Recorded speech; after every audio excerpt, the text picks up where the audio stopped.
16 पर्व एक पदरु 7 पद जाए पढ़िचु शीर्षक नवा 6 पदटी 6 पदरे लिखा जाउची दया और सत्यता रे पापर प्रायश्चित हुए। प्रायश्चित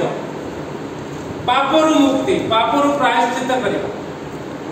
आ एठी हितोपदेशर वाक्य लिखा जाउची ज्ञानी सोलोमन लिखुचंती दया और सत्यता रे केवल पापर प्रायश्चित हो। पाप कौन जोहन तार 16 पर्व 9 पद पढ़ सेठी अति सुंदर भाव में जोहन कहउचंती कौन कहउचंती 16 पर्व 9 पद बड़पाटे पाप विषय रे कारण से माने मोठारे विश्वास करंती। बस जो माने ईश्वर को ठारे विश्वास करंती नाही। ईश्वर किए ना ईश्वर होचंती से जहा को जे मनीष परी हेई थांतु किंतु मनीष परी आचरण करथिले सुद्धा मनीष परी जन्म एवं मनीष परी मृत्यु हेई नथिबो। ये होचंती ईश्वर।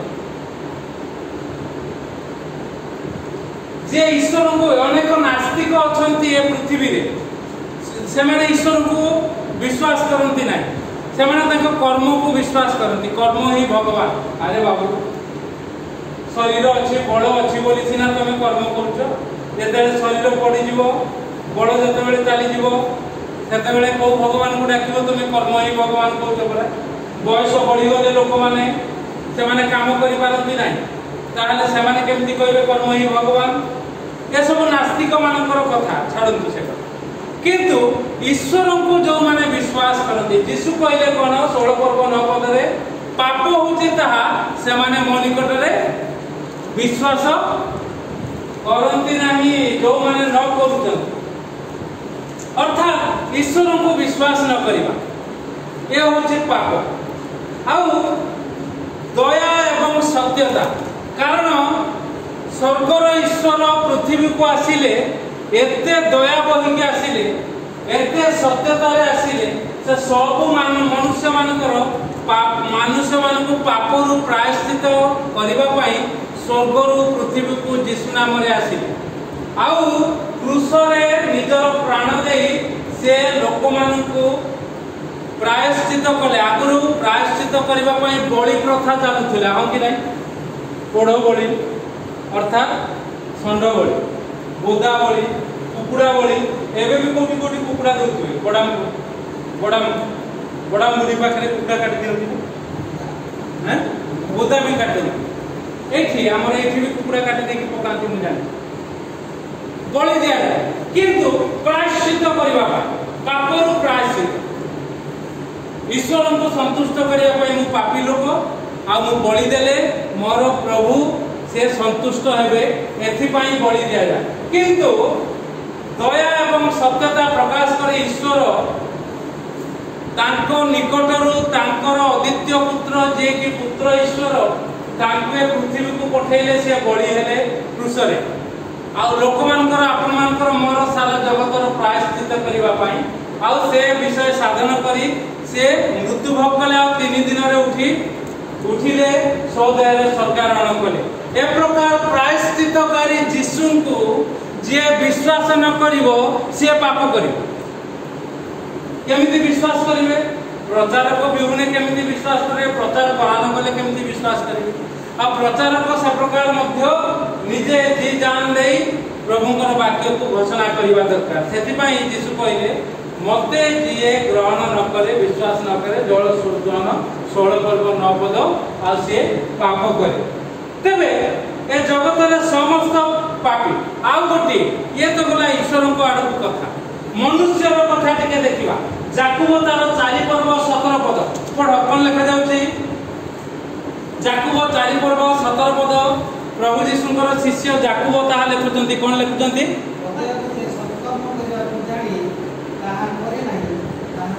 सत्कर्म करबा को जानी ताहा करे नै। सत्कर्म पुनी कोन असत्कर्म कोन मिछा कहबा चोरी करबा ए गुडा कोन न सत्कर्म होउची जे यीशु को जानी छी सत्य को जानी छी ए सत्य कथारे राजा भी डरी गले कहले सत्य कोन ताको आपण माने साक्ष्य रे सुनिबे। ए जौन पुस्तक तार 18 पर्व रे सत्य कोन यीशु ही सत्य जे सत्कर्म जानी न करे जीशुंकर कर्म जानी बुझी जदि न करिवो कौन लिखा जाइछि तार से पाप करे एठी आम मान को प्रतीक आमे जीशु को जान किंतु को कर्म करू अन्य मान को कथा छाडी दन से माने जीशु को जानती नाही जीशु को सेवा करते नाही उपासना करते नाही से माने परिवर्तन होती नाही ताको कथा छाडन जे कहीं सत्कर्म जानी न करे से पाप करे ए पाप रु प्रायश्चित होबा पई प्रभु यीशु दया और सत्यता प्रकाश करी आपन को मो पई क्रूस रे पड़ी हेले पुनरुत्थित हेले आमे जदि ताको विश्वास करी उत्तम कर्म करिबा तेबे हमर प्रायश्चित होबो तापरे परंतु एवरी तार 10 पर्व एवरी तार 10 पर्व 33 पद पढतु कोन लेखा 26 पद कोन लेखा जाउची एवरी 10 पर्व 26 पद हां एवरी पुस्तक में लेखक लिखुचंती 10 पर्व 26 पद कोन लिखा जाउची कारण सत्य ज्ञान लाभ करिला परे जदि आमे माने संसार को पाप करिथाउ तबे पापात्मक पड़े अवशिष्ट न आउ प्रायश्चित होई पाइबो नै सत्य लाभ ज्ञान कला उतारे सत्य ज्ञान लाभ कला उतारे जदि स्वेच्छा पूर्वक स्व इच्छा मोर इच्छा होची मु एया करी हे बाक्ୟରେ लेखा थाउ मोर तो शरीर चाहूची मोर तो मन चाहूची मोर तो चिंता चाहूची एया करिबा को जदि स्व इच्छा रे से पाप करिवो तार आउ प्रायश्चित हबनी प्रभु बाबू तापरे 33 पद लेखक पढा कोन लेखा होची एवरी 10 पर्व 33 पद एक दिगरे तिरस्कार ओ क्लेश द्वारा उपकाश पद होइला हां अन्य दिगरे सेही प्रकार व्यवहार प्राप्त लोकमानकर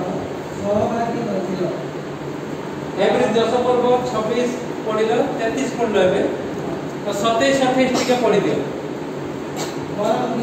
बरं विचार एक प्रकार भयंकर प्रतीक्षा माने भयंकर अपेक्षा रे तुम्हें थाओ अर्थात पाप रु प्रायश्चित होबो नै जदि स्व इच्छा पूर्वक तुम्हें पाप करिवो जहा कुआ जाय यीशु को जानिछो यीशु को पाख को आसीछो आशीर्वाद पाइछो जहा जहा कुआ जायछि करिबा को ताहा जदि तुम्हें न करिवो स्व इच्छा रे ताको जदि व्यतिक्रम करिवो ताहले कोन हबो भयंकर विचारर भयंकर अर्थात प्रभु यीशु भयंकर भाव रे विचार करिवे आ से विचार रु केही आपन को मुक्त करि परिबे नाही सेति पय देखा जाउची से याकूब 2 पर्व तार 9 पद पढो कोन लिखा जाउची याकूब 2 पर्व 9 पद हां फटाफट मनुष्यर मुखापेक्षा कर नाही बोली लिखा जाउची आ सेठी एक पर्व एक पद रु 8 पद लिखा जाउची जदि जने गरीब लोक आसीला आ जदि धनी लोक जदि तुम घर को आसीला तुमे गरीब लोक को कोन कहलो लिखा जाउची मो पाद पाखरे बस केते पद 7 के 8 हे मो पाद पाखरे बस मात्र धनी लोक चाकचक्य वस्त्र पिंदी आसीला ताकू तुमे कोन कहलो लिखा अछि पढ़ी पर एते कथा कहूची मु तुमको पढ़ीबा पई एमति बुले तथापि तमे 2 पर्व तार 1 पद रु 8 पद ले अछि जदि जने चाकचक्य वस्त्र पिंदी आसीला ताकू तुमे कोन कहलो आज्ञा आसंतु बसंतु किंतु तुम घर को जने गरीब लोक आसीला दरिद्र लोक आसीला तुमे ताकू कोन कहलो मो पाद पाखरे बस यह कोन मुखापेक्षा करनो कि सेति में मनुष्यर मुखापेक्षा करो नाही जदि मनुष्यर मुखापेक्षा करिवो ताले पाप सेति पई आसु प्रिय माने जो लेखा गला दया और सत्यता रे पापर प्रायश्चित होए कि प्रकार प्रभु यीशु को निकट रो टिके सिखि जिमा कारण प्रभु यीशु कहले मते जे विश्वास न करे से पाप करे जदि से ताकू विश्वास करिबा ताकू जदि विश्वास करिबा ताको चरण तल को आसीबा से कोन करचंती देखंतु दया और सत्यतार कथा जॉन तार 8 पर्व 3 पद पढंतु कोन लेखा गला शास्त्री फारूसी माने नेई चाली आसिले जणे व्यभिचारी कर्म रे धृता आइथिबा जने स्त्री लोक को यीशु को निकट को नै आसिले नै आसी कोन कहिले हां गला नै आसी कहिले जौनतार 8 पर्व 3 पद रे लिखा जाउची व्यवसाय पूजा को भाज्य जोहना ससना पुरी नारे जोहन तार 8 पर्व 3 पद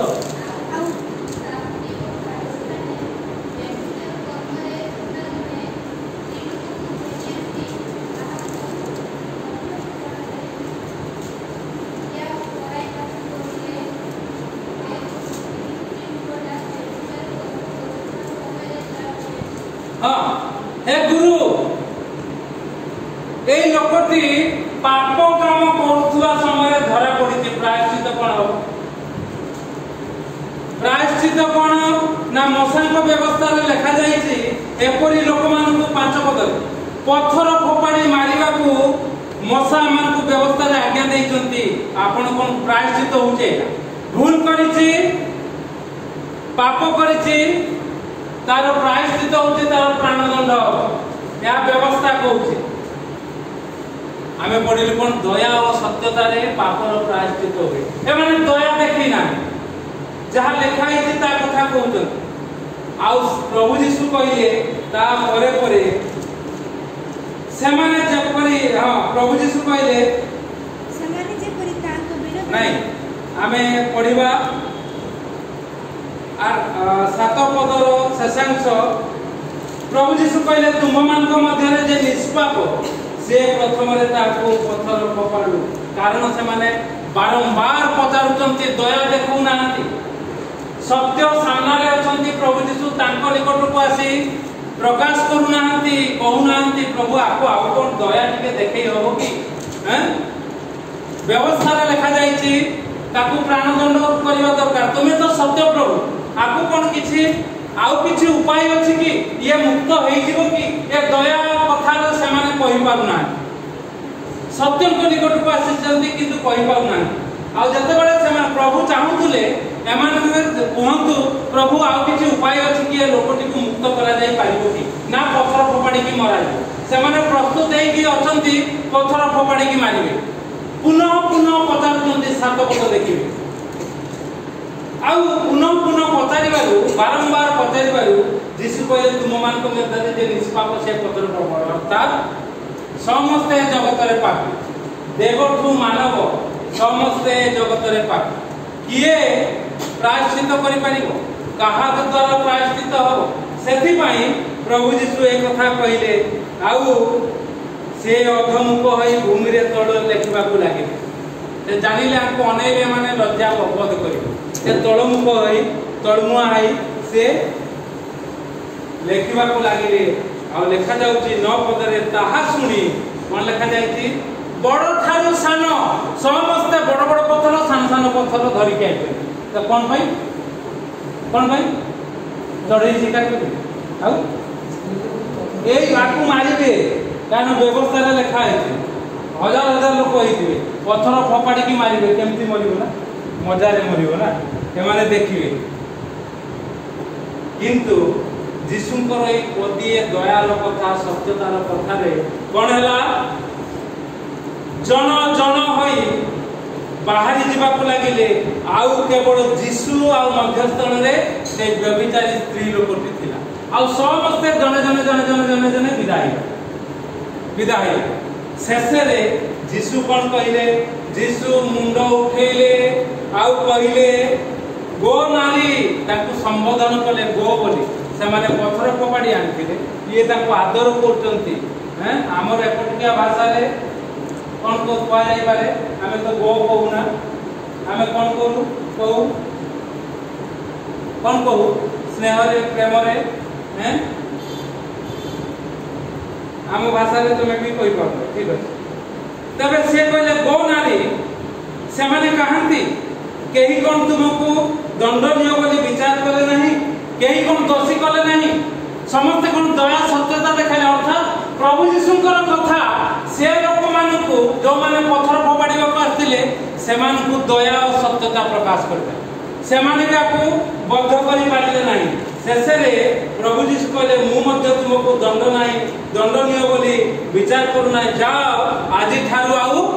पाप करो नाही पाप कले सिना प्रायश्चित करिवो आउ आज ठारू तुमे जो काम करूछ से काम करू नाही दया और सत्यता प्रिय माने आसु हम माने प्रभुंकर वाक्य अनुसार एक प्रकार भावरे निज निज को परिशोधित करू प्रभुंकर वाक्य तुमे जहा मंद करूछ निजे जानिछ ताकू छाड़ी दे आज छुआ करो नाही तेबे जाई पापर प्रायश्चित हबो आउ से प्रकार मनुष्य को प्रभु की प्रकार आशीर्वाद करंती जानिछ हितोपदेश 16 पर्व 7 पद लिखा जाउछि एक प्रकार पदक्षेप ईश्वरकर तुष्टिकर आ तुष्टिकर हेले से कोन करंती बड़ बाटरे कोन लिखा है मनुष्य प्रति सदा प्रभुଙ୍କର तुष्टिकर हेले हां से तार शत्रु ही तार सहित शांति रे वास करंती आपण मानकर जेते शत्रु थिबे ताहारी भितरे आपण शांति रे वास कर जेते शत्रु किछि असुविधा हो शैतान होची बड़ शत्रु पछन लागिवो किछि असुविधा हो शांति रे वास करिवे सेथि पई आसु प्रिय माने आमे दया सत्यता रे शांति रे वास करू आमे प्रायश्चित हेई जाओ पापरु प्रायश्चित पाई जाओ जिसुंकर कथा अनुसार गो नारी तुमको कोन केही दंडनीय करे नाही प्रभु भी आपन को मते दंडनीय करी गणना करिवे नाही जेते आमे पूर्वरु पाप करिथाउ अधमता करिथाउ मंदता करिथाउ प्रभु हमको मुक्त करिवे सहाय्य करिवे आशीर्वाद करिवे एवं सुस्थता देवे आमे निजुको खाली परिवर्तन करिवा देले आमे प्रभुंकर द्वारा दया और सत्यता रे हमर पाप सब गणना करा दिबो नाही आमे प्रायश्चित होबा आउ शत्रु कोन असुस्थता होचे मनुष्यर गोटिए शत्रु अशांति होची मनुष्यर गोटिए शत्रु अमिलन होची मनुष्यर गोटिए शत्रु ये शत्रु मान ठारू आपण एवं मु मुक्त होवा शांति रे रहिबा से हितोपदेश 16 पर्व 7 पद लिखा जाउछ आ प्रभु आमान अनुग्रह आशीर्वाद करिवे प्रभु ई चिंता रे हमको आशीर्वाद करंतु आमेन।